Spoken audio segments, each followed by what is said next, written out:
Hello, and welcome to another episode of My Brain Está Spicy, the podcast where two overthinking, sometimes anxiety-ridden friends spill on their highs and lows and the craziness of navigating mental health in our daily lives. We are your hosts, Melissa and Christy. I'm Christy. She's Melissa. And as always, we are going to be talking about the beautiful chaos of life with spicy brains and inject this safe space with as much humor and our unique sazon as we can.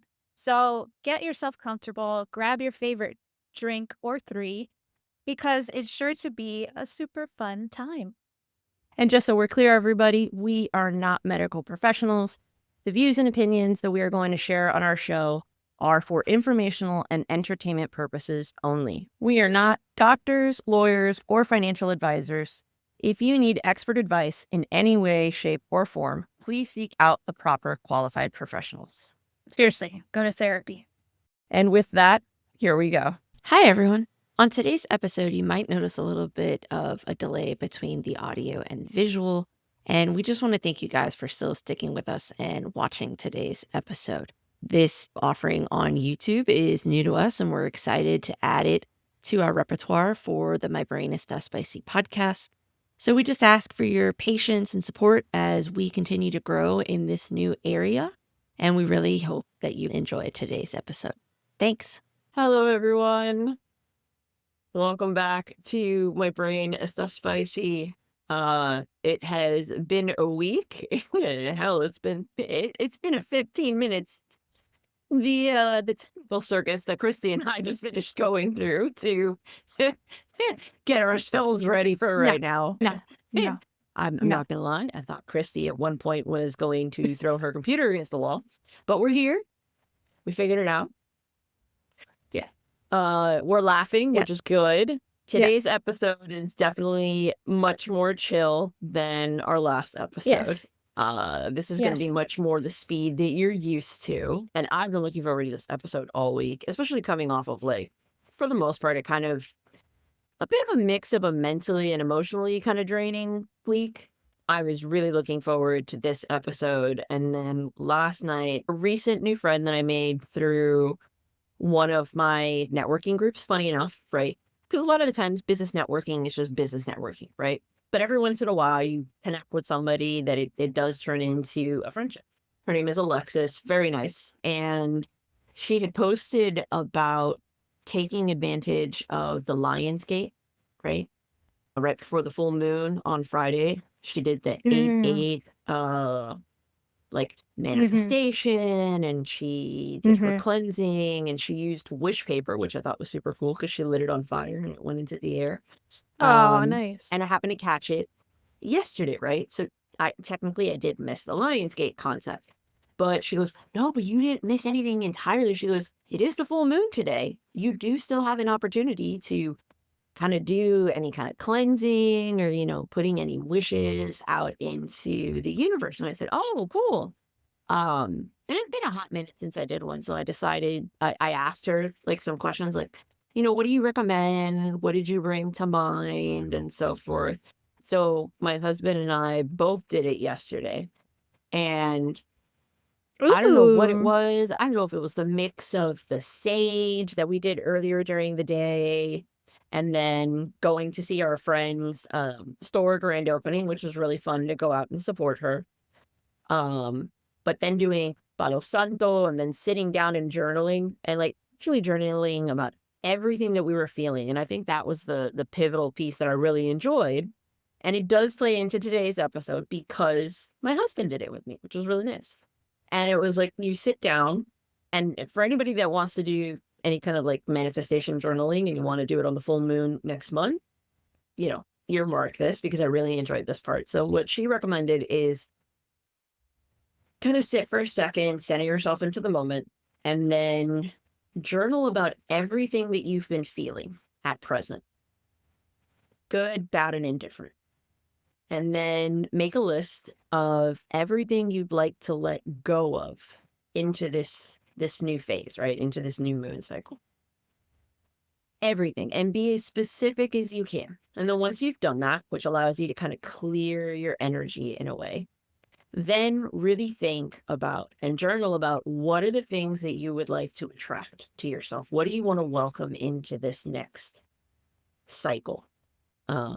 If Mhm. it's a job, be specific. What kind of job? If it's you want to bring in money, be specific with numbers. What kind of money? If it's you want to be able to make a trip that you weren't sure you were going to be able to finagle, be as specific as possible and write it all down. And then after that, for the stuff that you want to let go of, you can uh you put it in water and you leave it in water overnight, right? And then the next morning, you take the stuff that you're letting go of. You can either throw it away if you want to throw it away, or you can go ahead and you can bury it in the ground. And then for the ones that you want to accept, the point is to kind of send them off into the universe, right? And you want to ignite them to bring in power to those thoughts. So you set them on fire. If you have the cool wish paper like she did, it's cool because you wrap it and you light it on fire and it flies into the air. We didn't have that, so we just put it in a container and we lit it on fire and we let it burn. And then that one we also buried the next day. And I don't know what it was, but right after doing that, I think it was this idea of just really sitting with all the feelings and everything that's going on, that it's Mhm. like this weight came off my shoulders and I just woke up into today so much different, Wow, that's lovely. right? And That's awesome. being able to think about today's episode and be excited for it. And then how it plays into today's episode was in having my husband take part in it was nice because it was cool. Mm. We did it together, but we did it separately. And Right. so we each had our own experience with it, right? But it also leans into this idea of, men can have these soft moments. And we've talked about masculinity a little bit back in season one. I forget which Mhm. episode it was that we touched on a bit about how, men, when we were doing our rage episode, men really are Mhm. tapped into their rage compared to us. Mhm. But women are basically told to kind of swallow it. But when men tap into their rage, it's since that's almost the number one thing that men are taught to be able to tap into that anger and that rage, they don't get to tap into anything else. So doing the exercise and him being able to kind of tap into a little bit of sensitivity of being able to just kind of sit with his thoughts and his feelings and write them down. He didn't have to tell me anything, nor did I ask. Um, it's just a nice contrast to kind of what's always being Mhm. pushed out there for men. And that bleeds in today because we're getting to talk about the angel of a man that is the whole pass for men and women all around the world, and for very good reason. Our Lord and Savior, Mr. Pedro Pascal. I cannot put into words just how just he's just awesome. And yes, I get it. He's a celebrity and you never really know people unless you know people. I get it, right? So we're acting based off of what we see and what we read and what we hear. But you know, there are people in this world that do exist that are so authentically themselves that even if they're in an industry Mm. like being in Hollywood and they're an actor, you can still feel an air of genuineness behind them, regardless of anything. And he is one of those people. Mhm. I agree. And I Yeah. have been very excited to do this episode. Why were you so excited about doing this episode? Why For is that? me, the reason why I was excited to do this episode about him, one, I just thought it would be funny to do this episode, especially when you get to say our Lord and Savior, Pedro Pascal, right? Which I know might piss off a couple of people. I don't really care because if you get offended by that, you're taking this way too seriously. Who is it? Okay, Someone will. I'm not going to ask. you need It's to not listen fine. to I'm just this saying. podcast then. Sorry. But the thing for Sorry. me Not is, sorry. I think because he is such an antithesis to what is central to machismo, especially within the Latino community, right? But even just in general, to Mm. toxic masculinity. He is so opposite of that without losing masculinity, right? Um, it's like his masculinity doesn't need to dominate his entire aura, and yet he is still respected by other men. Right. And I think in a way, because of how he actually makes other men feel safe. And he is sure as shit makes women feel safe. I mean, you can see it with all his co-stars. And just everything about him. It seems like he makes his female co-stars or colleagues feel comfortable. And he's very careful about that. He's very conscientious about how he touches them, appears with them, with women or female colleagues that he's closer to. You'll see him be more physically affectionate with them, but with others where he's not as close, or he's not, like Sabrina Carpenter, for example, is just like a prime example of him like keeping distance to, because I don't know if he just doesn't know her that well, or if he didn't want there to be any kind of misinterpretation, confusion about him. What?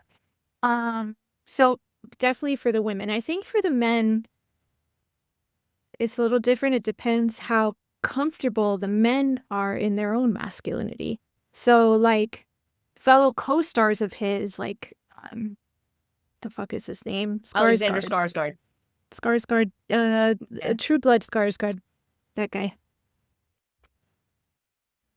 They're very, I mean, they did a movie about, they had a lot of intimacy scenes together, so I think they grew close just because of that, but they're very physically, like, comfortable with each other's, and Alexander's obviously has always been very comfortable in his masculinity and who he is, but then you see, I just think of what's happened kind of more recently with this attempt to tarnish his image by saying he's been too touchy-feely with women that he's worked with, which hasn't landed at all because it's so obvious that that's not, and I'm not saying it's not possible. I don't want to. Yeah, you don't want to assume. Discount or invalidate anyone's experiences. But from what I've seen, that doesn't seem like the kind of person he is. That being said, anybody is capable of almost anything. So he's not an angel. He's not perfect. But I think there's a lot to be said for how differently he presents himself and why that has brought this like wave of just like automatic like fangirling from women of all ages. Like for me, I still part of me still feels like I'm 20, but another part is like, okay, no, I could never like a 20-year-old guy that would feel really disgusting. But looking at him, I'm like, he's older and he looks his age in a great way. Like he looks distinguished, but he looks like he's so young at heart, and he feels a lot of joy and expresses that joy. The way I don't know, I could gush about him for like ever because I think he's adorable and wonderful. When Melissa was like, okay, this is going to be what our episode's about, I was like, how are we going to talk? Like, my husband's going to have to listen to this. But then the more I thought about it, the more I was like, yes, obviously he's hot, and the arms and just the daddy vibes, like off the charts. Okay. Yes. Like I will speak to all that 100% for sure. But the more important aspect is that he has been, from my perspective as somebody with anxiety, with diagnosed anxiety and diagnosed like mental health issues, seeing someone be so open about their own struggles and it being a man, because the majority of the time you do not see men, the people who open up about their mental health on like a public in a public space from a celebrity point of view are usually women. You know, Selena Gomez is one that off the top of my head, like, and it's usually unfortunately because they have breakdowns. They're so stressed out that they have to peace out and go to rehab. And like, you see those kind of like bad cycles happen. But with him, you really see like the anxiety panic profile really personified. And the fact that I think that there's something so innately Latin about him. Like, I mean, it's just who he is. It's how he was raised, right? Like, my background isn't a Chilean background, but for me, it pulls to me, like that kind of like Latin comfortability with expressing emotion. And he kind of takes it to a different level because he's not just expressing anger or passion, he's expressing self-doubt and self-deprecation and anxiety and his own like vulnerabilities. And I think that's the main actual subconscious reason why a lot of women really love him, is because he automatically builds this sort of safe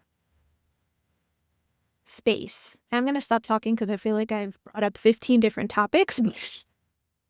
Yeah, that's my thought. No. Actually, the last one is exactly the next spot that I wanted to go to. Oh, yay. Which was around kind of his emotional impact on people, on men and on women. But since we're women, we're gonna speak from our perspective, right? I definitely think from my perspective and what I've encountered, what I've experienced through the years, what we know growing up, right? Being coming from Latino backgrounds. I think you nailed it in that he does create this uncanny sense of safety, right? And of making people feel seen, even if you don't know him, even if you never will. It's just from afar on the screen, watching an interview of him or watching him on film. There's an authenticity to him.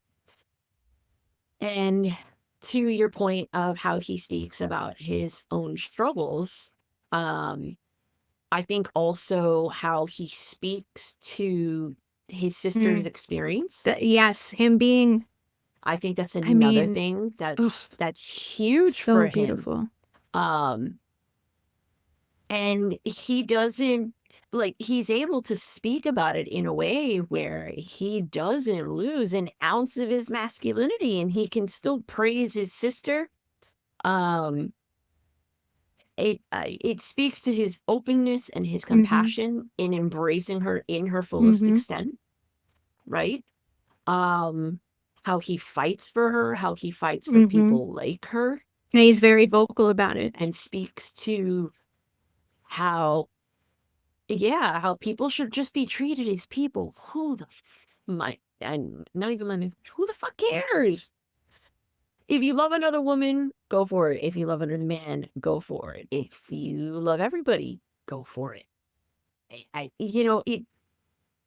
If you feel like you are a woman that should have been born a man, go for it. And vice versa, the other way around. If you feel like you're fluid between both, go for it.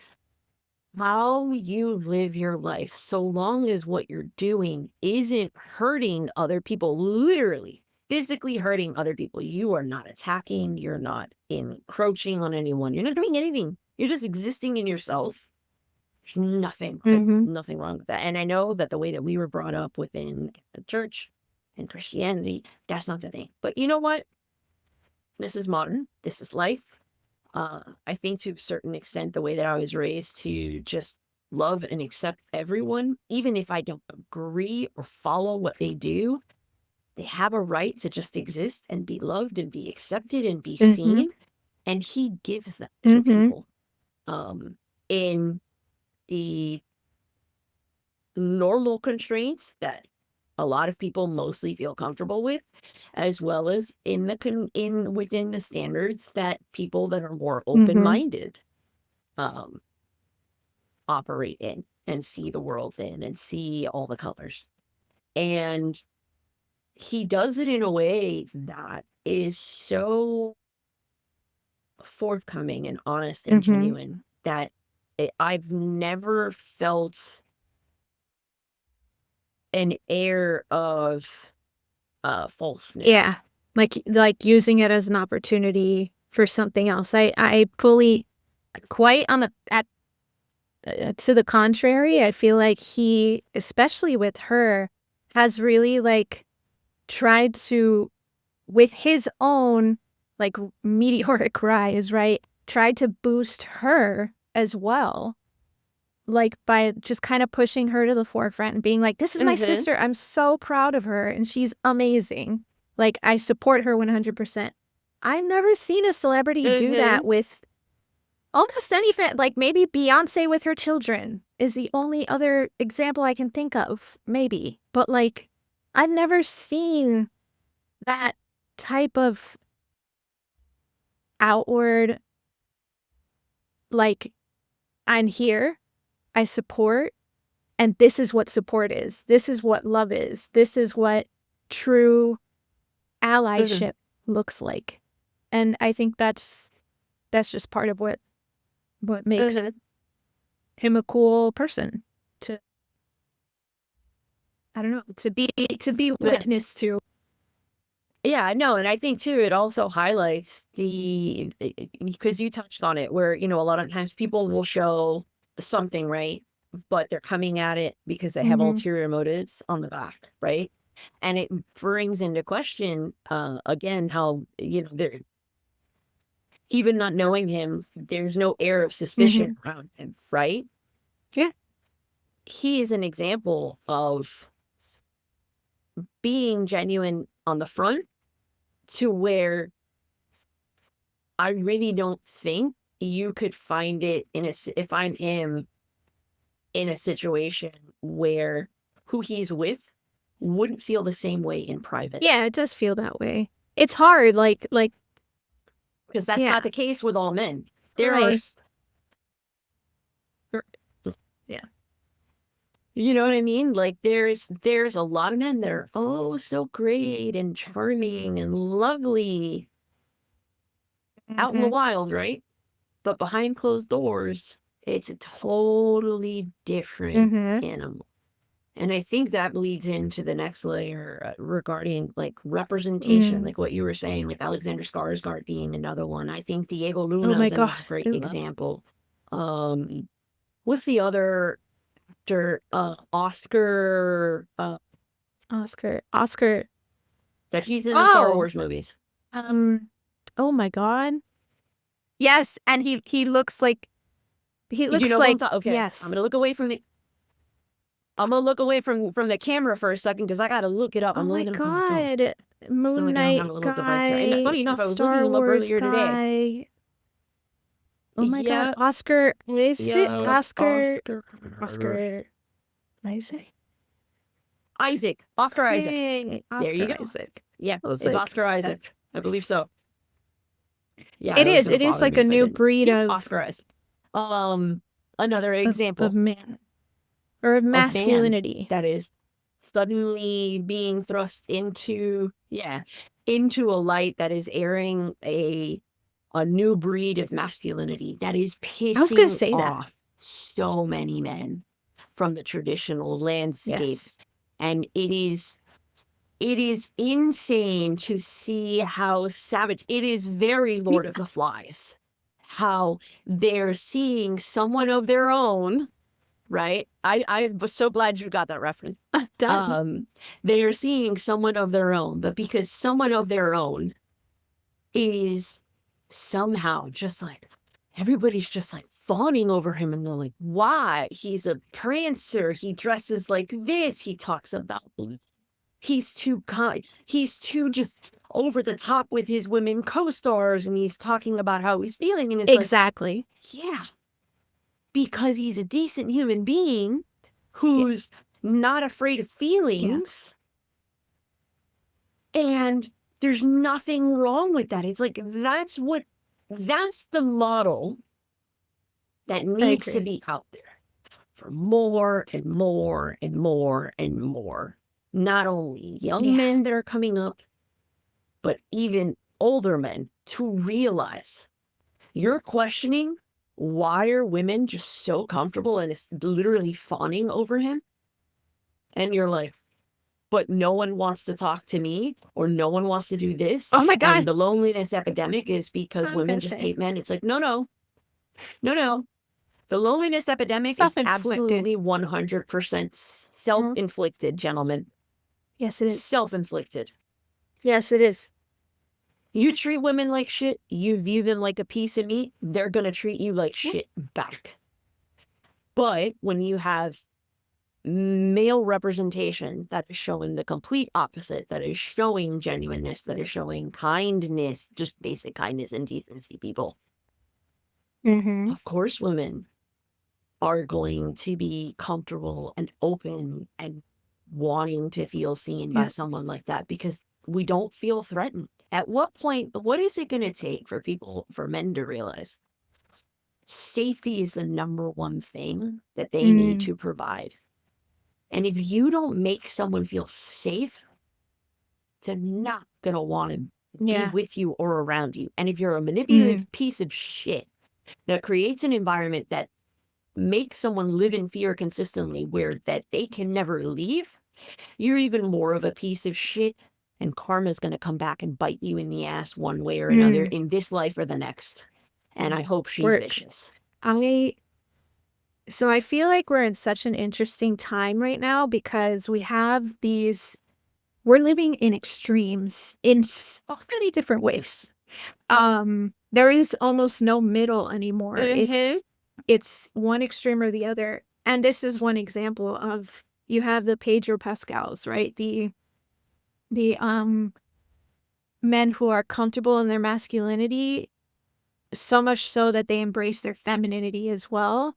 And it allows them to create deeper, more meaningful relationships with the women in their lives. That's one side of the spectrum, which apparently is extreme. I don't know. The other side is this past week, I don't know exactly when, there was a CNN special or a CNN reporter that came out with this segment about the parish that Pete Hegseth, our defense secretary guy, signal chat man, his pastor, and I'm sure if you haven't looked at it, it's everywhere on social media, or it was at least a couple days ago. Oh, I know exactly. I think we shared it, or you had it on your story. I had it on, I don't know what. We did. We shared it to each other. Basically, the asshole said women are just people that people come out of.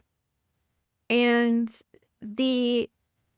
and that's a very crass, extreme example, I think, of what Christian nationalism stands for. But the idea that the man is the provider, the man is in some ways, like you just said, providing safety. But I think the problem is they misunderstand what safety means. They're not taking safety from a burglar, safety physically, because women can't protect themselves, because God forbid.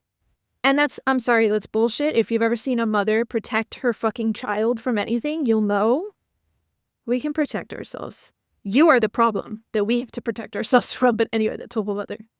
Not getting into it. Part of the safety is emotion. It's not just physical safety. It's not the security alarm on the house. It's emotional safety. What does that mean? That means feeling able to be your authentic self with someone, being able to share the fucking hardest, weakest, most vulnerable feeling parts of you with someone, being able to feel heard and understood. That, I don't know if it's more important than physical safety. Not necessarily, but it's up there. It's equal. Like it's, and that's the part that I think the like whole trad wife submitting to the husband thing. And I'm not saying in a traditional type of relationship you can't have that, but the way that they are talking about women, that women shouldn't vote, women should be heads of household and that's it. And the men make the decisions. I'm sorry. That's not where society is going. I think that that's hopefully it's like the dying like flames of something that just doesn't resonate with the majority of Americans anymore. I'm hoping. I don't know. But it's such a stark difference from what we see with people like Pedro. Like the ease. I don't know. Like I think of watching that segment and the interviews they had with like couples and stuff. And the way that a woman was sitting next to her husband, separate, not touching, just like very from each other. And she's like, I submit to my husband. Yes, we moved here because he said so. Like, okay. And then you have like Pedro with, oh, I forgot his co-star's name, the blonde girl, Invisible Woman, actress. I forgot her name. Yeah, I forget what her name is too. I knew she's a British actress. I forget what her name is. But he, like, the way he hyped her up during, like, well, I don't know if they're still doing promo tour stuff, but he has been hyping her up so much throughout this entire tour. And he's just, like, comfortable. So sweet. Because she's pregnant, so there's such an Like, insane because she's, like, discomfort with that. Yeah. interviewers have been like, do you know that you like serve face in your role? And she's like, is that good? And he's like, girl, that means you're queen, like your mother. Like that's everything. And like, look, we haven't even gone into his sexuality. I don't care if he's gay, if he's bi, if he's straight. I literally do not care. And I think that's part of the wonder that is him that I don't know if it's public information. I don't think it is. Like where he leans, if he's in a relationship, if he's not. He has so many female friends and male friends. Nobody knows and almost like nobody cares. And I love that. That is how it should be. No one should care. Who the fuck cares? Like, I only care from the perspective of like, is there any like microscopic chance I could run into Pedro Pascal one day in the streets of Miami and be like, you know what I mean? That's all. That's the only version I care about. And it'd be like I just want to stare at you. Yeah. So it's I don't know where I was going with that, but that's my POV. No, a lot of really good points though, and I do want to circle back to one thing though, with regards to those interviews with those pastors and pastors. We're not out in the field with cows. Pastors. Regarding the wife being like, "Oh, I submit," right? So there's an understanding there that I think a lot of people forget with regards to that. The backbone of flavor of Christianity, they're literally raised that way. Oh, 100%. 100%, yeah. The women are literally born and bred into that toxic kind of situation. So those factions, for a better term, is it Mormonism? Are a consistent cycle. It's a consistent cycle of always teaching that same kind of view of not only masculinity but also femininity. So there's no evolution. And I think more than anything, I think that's what he represents. He represents what masculinity can evolve to. I agree with that.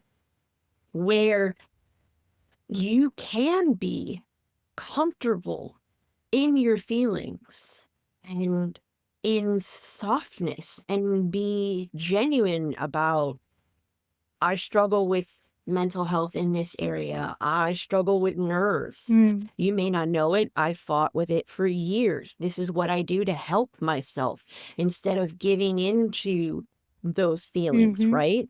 As well as leaning into And I think that without knowing his full story, right? And none of us know his family, none of us know his upbringing, how he is towards his sister, that is a representation of how they grew up being able to lean into and enjoy their joy. Mm. I think in general, so much of childhood is so regulated in this country. Yeah. I will not say that about the rest of the world. In this country, and the reason why I can speak to that is because I have friends who live outside of this country who have kids. And there is a difference in the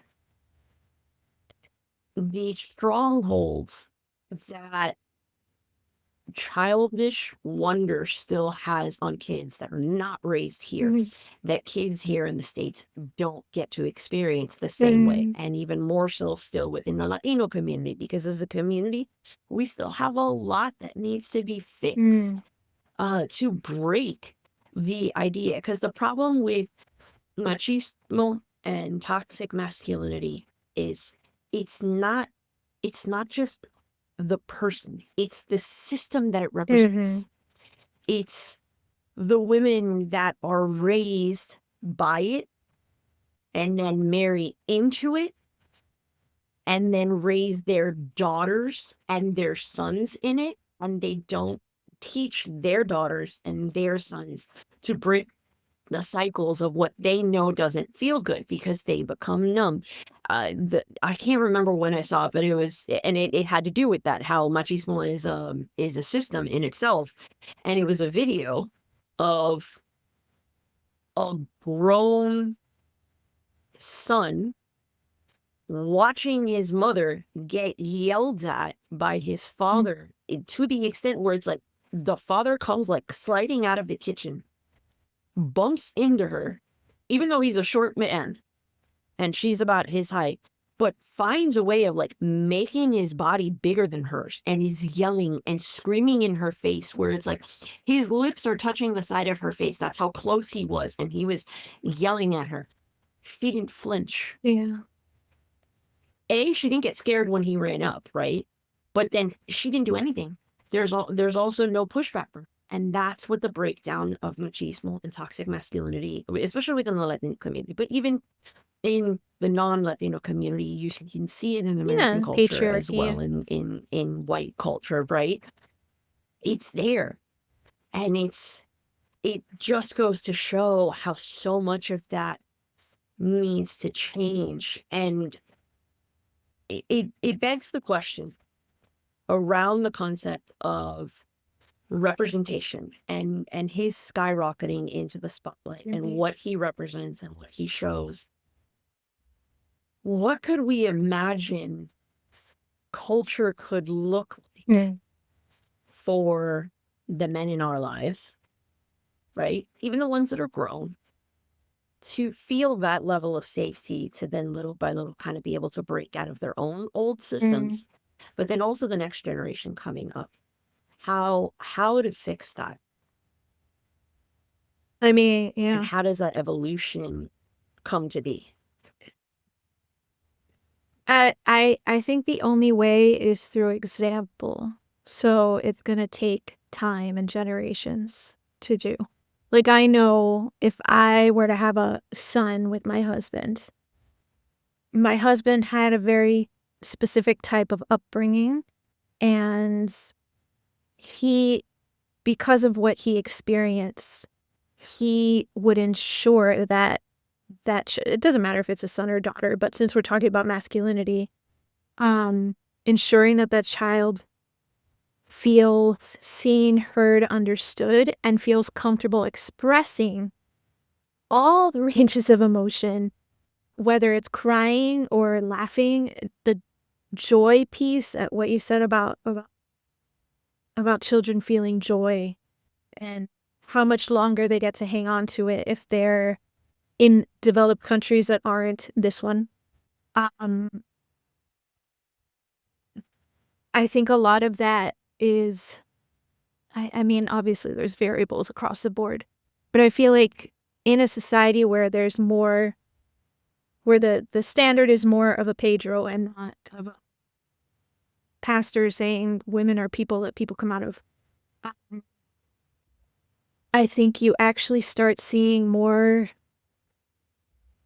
equality across the board, because right now we live in a society built for men. Equality or equity?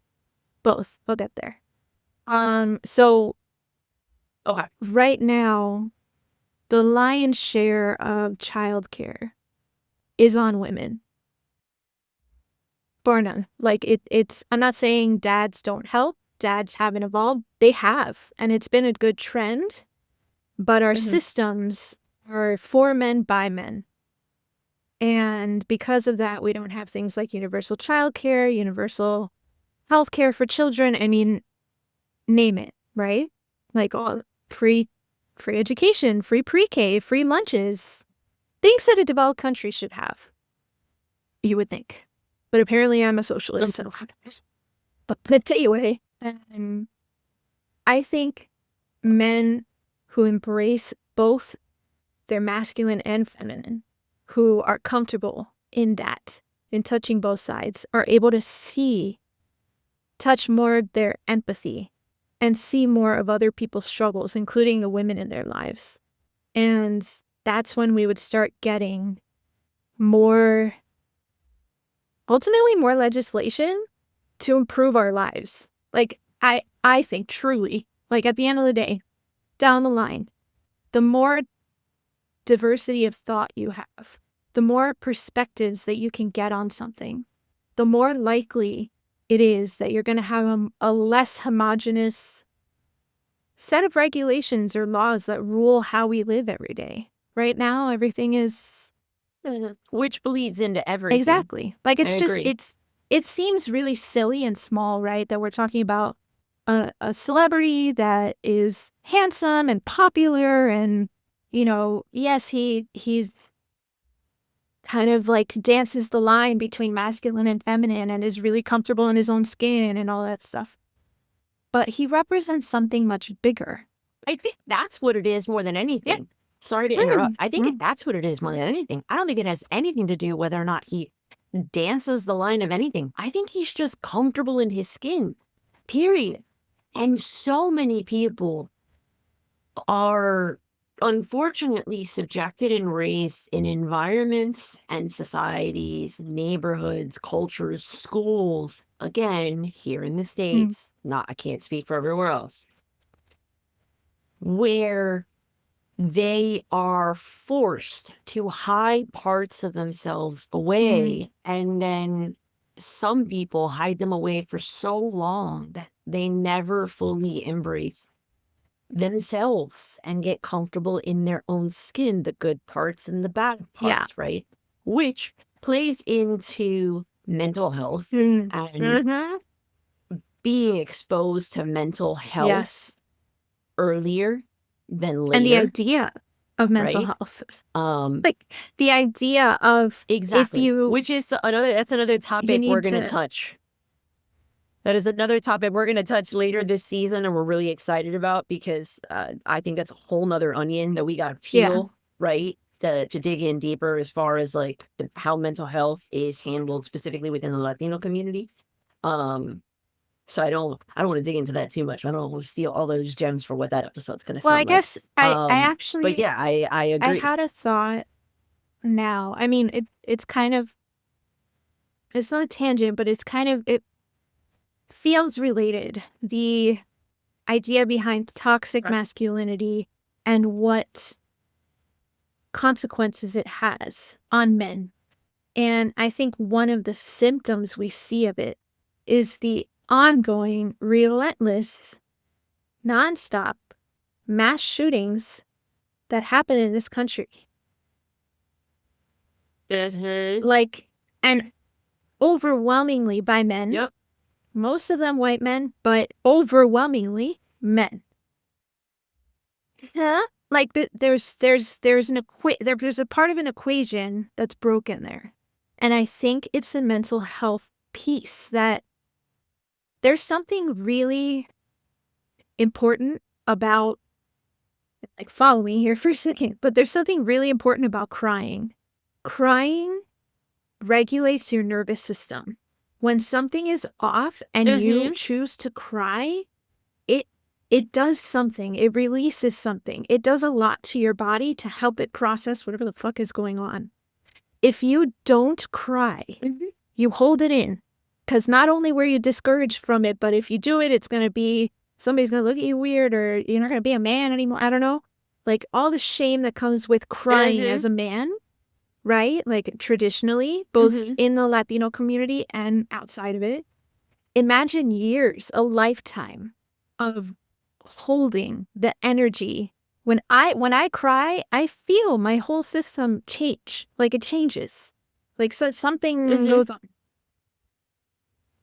Imagine being so dysregulated from a lifetime of not crying, not really fucking crying when you need to. Like maybe you hold it and hold it and hold it, and then at the end of the day you do it, or maybe you forget to do it, and then you're like, I just feel like shit for the next week, and I don't know why. Well, that's why. Like, I don't know. There's something there, and I'm not saying that's always the case. I'm not saying like, hey, we just need to get guys to cry, but like, shit, it's a start. I don't know.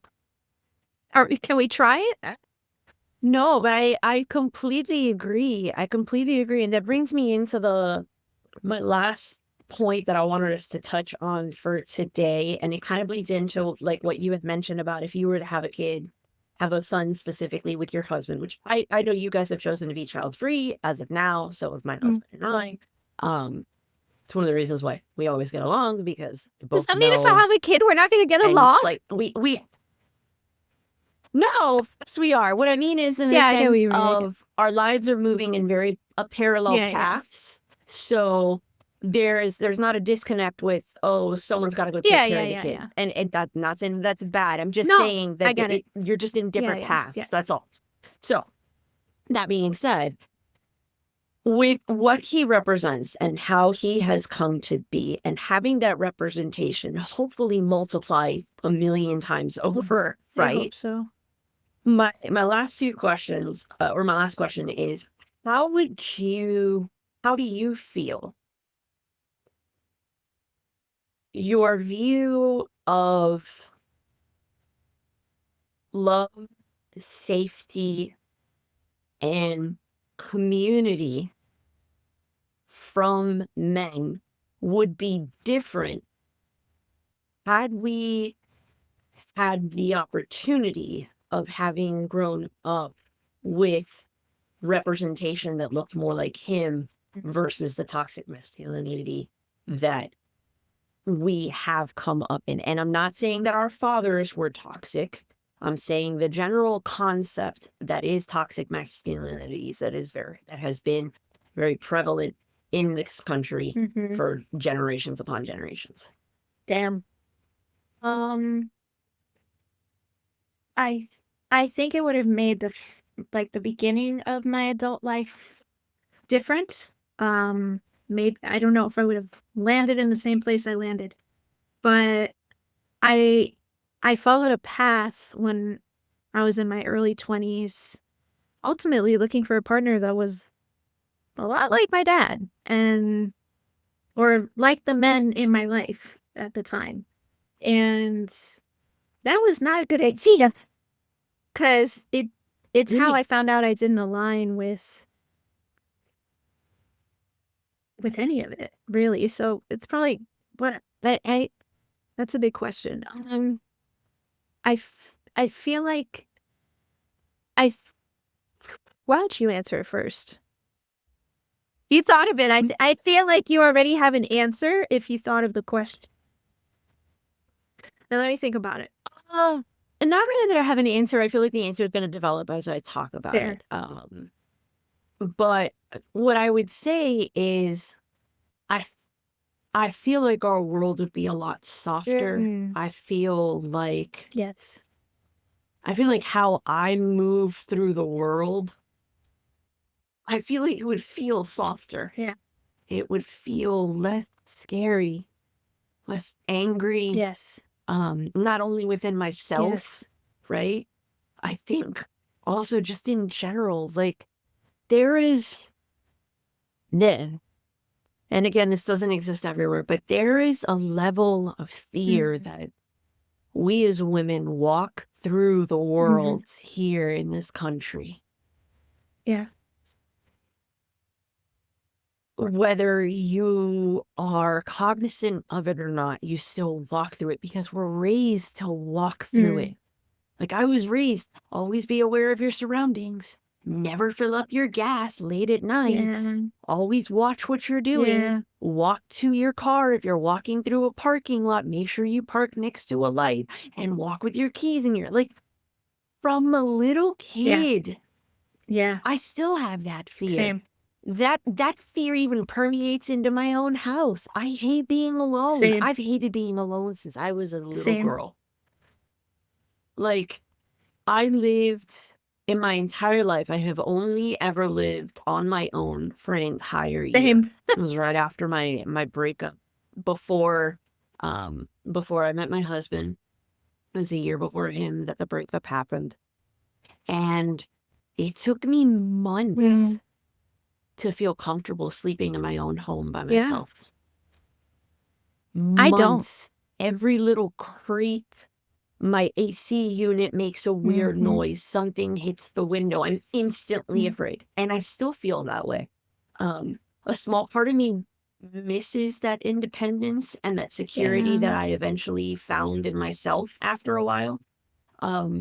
When my husband and I finally did move in together after 4 years of dating. Wow. We moved in after our 4th anniversary. That's when we actually moved in together.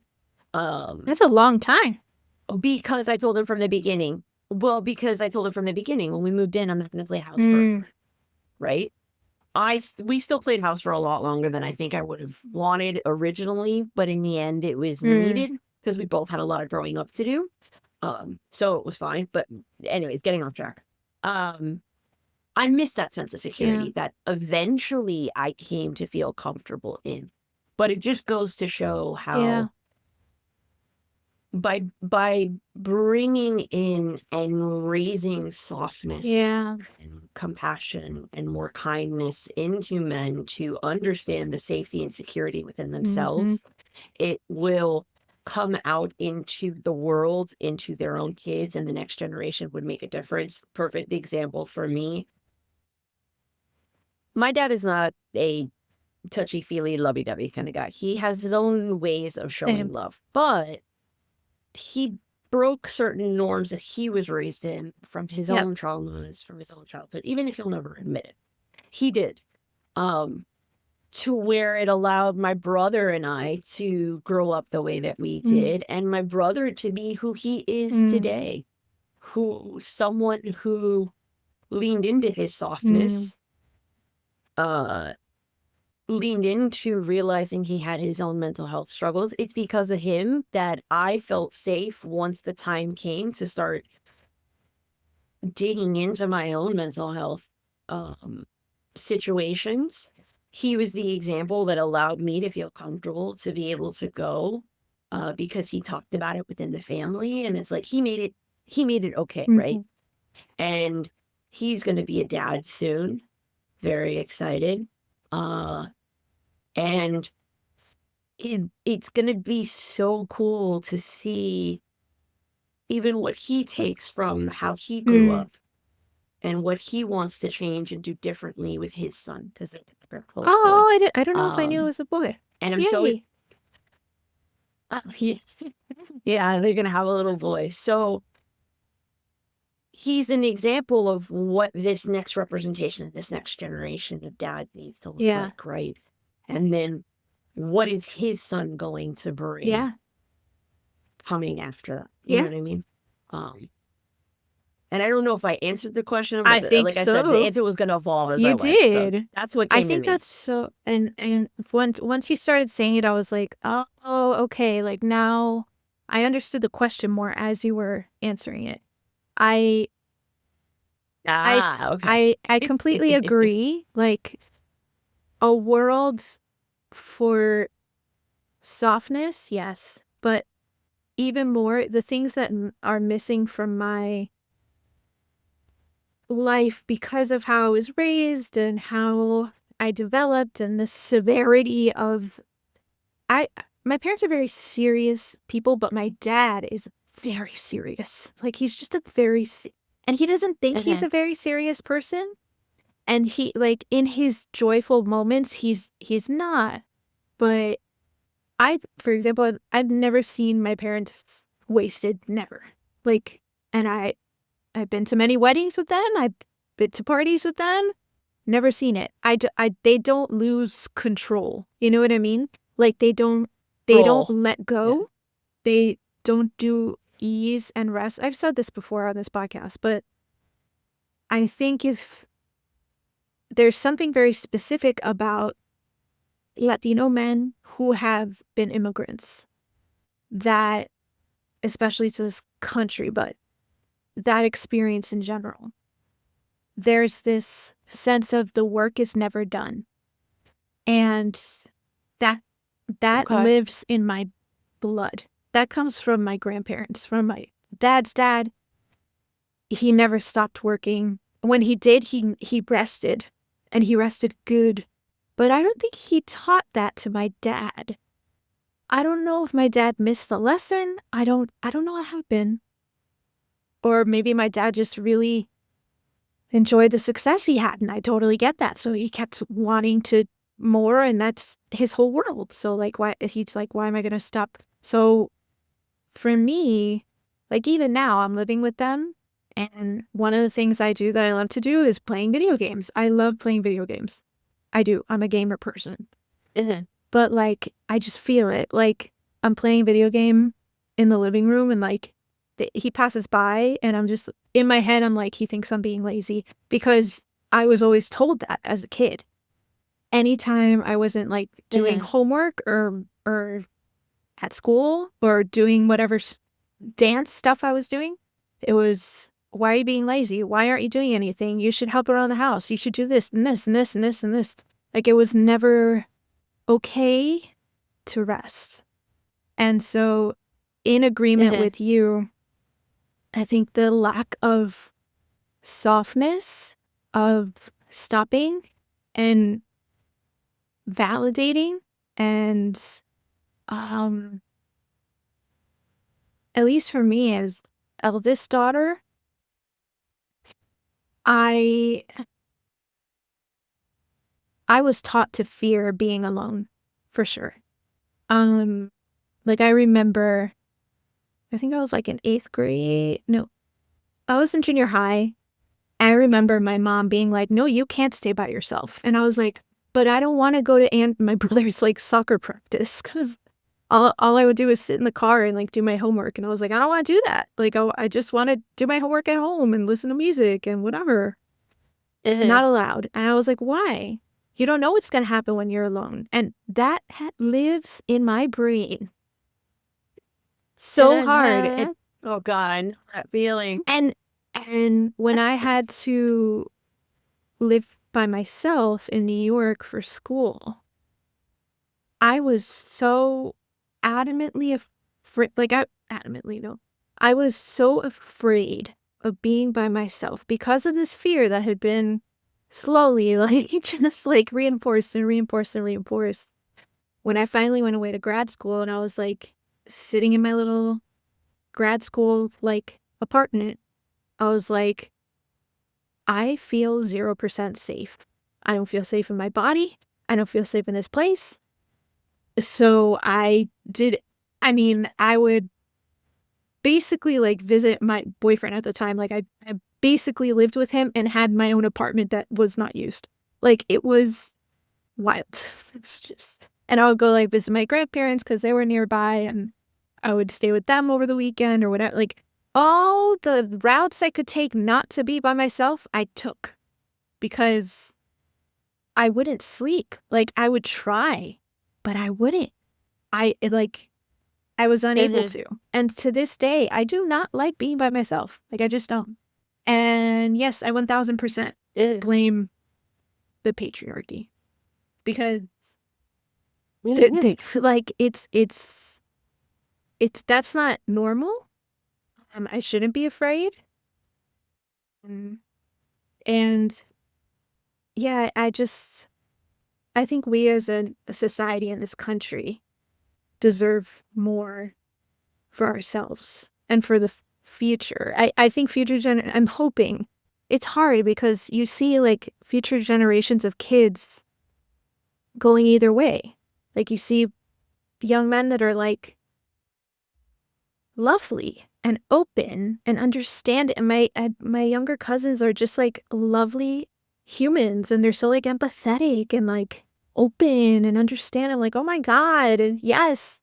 But then I know there's other end, which is the chronically online young men who get caught up in the far right male loneliness epidemic, fear mongering bullshit. I'm hating women, becoming like an incel kind of like that's it's sad. It's scary because it's not going to stop. It's going to always be there. Especially if we keep fanning the flames with fucking electing people like who we've elected. But I have hope, I have hope because there's more. I married a Pedro Pascal in a lot of ways. Like my husband is ridiculously wonderful in terms of emotional availability, maturity, and just I hit the jackpot in that regard because I am a hot mess and he's a hot mess in his own way. So we're just like hot messes together, and thankfully we haven't had breakdowns at the same time. So we're able to like support each other through our breakdowns. But yeah, I don't know. It's possible. There's, I think, more men out there than we think that are like this. But there isn't a lot of We just gotta incentive. clone them more often. Maybe I guess I should have a kid then. Just start. No, don't feel the pressure. If you don't want to, you don't have to. But yeah, Contrary to what is I sold, appreciate that. you don't want to if you don't feel like it's right for you. You don't have to. But I agree with you.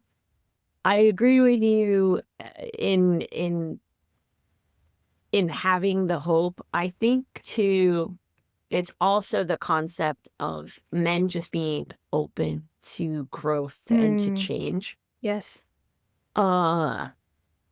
Mine is, I think that's the best way that I can describe him. He's just always been open. It's good. Mine leans into his humor and his joy a lot more, but I think my husband sometimes goes way too far in that direction to where he doesn't give himself the space to sit down and just experience in fear, right? Because he doesn't want to, because he doesn't like how that feels. And I get that. Yeah. Right? I understand that nobody wants to feel like shit. Yeah. But if you don't allow yourself to feel it, it's gonna come out. Or at the very least, acknowledge it, it's gonna continue to affect you and hurt you and eat you up in different ways. Yep.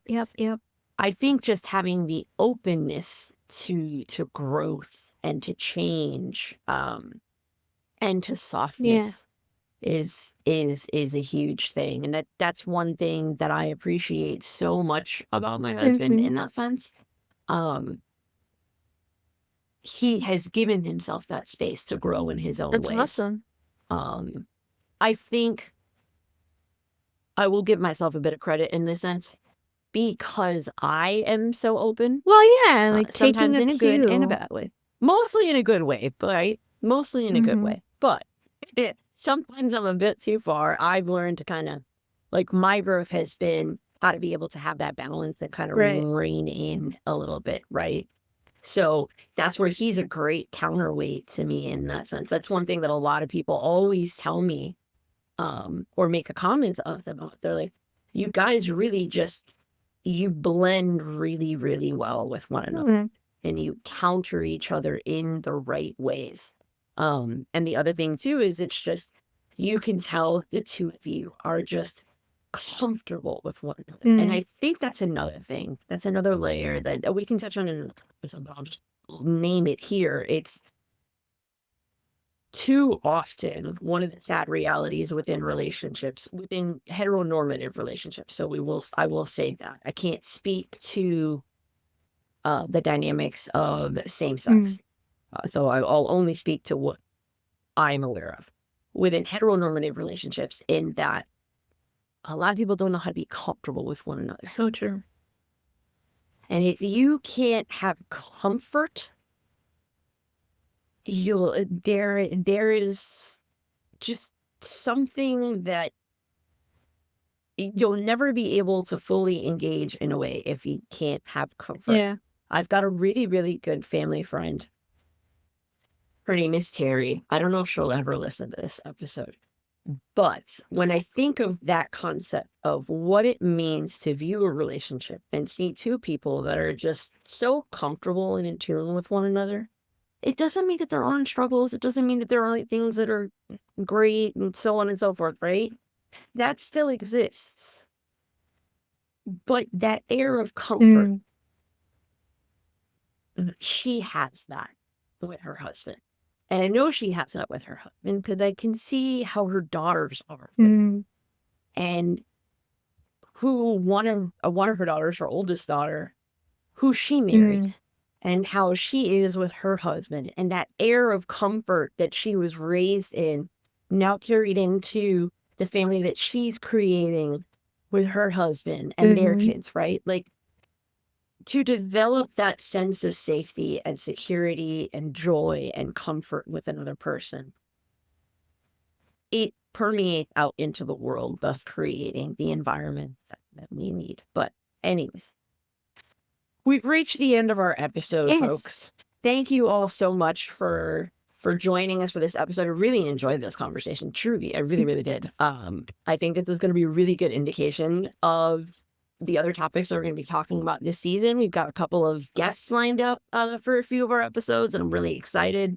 But thank you all so much. Thank you, Pedro Pascal, for being the beautiful soul that you are and inspiring today's episode. We hope you guys enjoyed it. Please continue to tune in. If you liked what you heard today, as always, like, comment, follow, share. You can find us on all your favorite platforms. You can find us on Instagram. My brain is so spicy. And if you have any topics, questions, comments you'd like to share with us, remember you can email us at thespicybrainpod@gmail.com. And with that, thank you so much. Have an amazing week, and may your brains be just a little bit less spicy. And your tummies, too. Hey there. Thanks for tuning in. We appreciate you hanging out with us on this mental health ride. If you've enjoyed this episode, don't forget to like, follow, comment, and share My Brain is Stuff Spicy with your fellow overthinkers, because the more the merrier in this Spicy Brain Club. If you're curious about any of the hacks or products we've mentioned, check out the show notes for links. Catch you next time.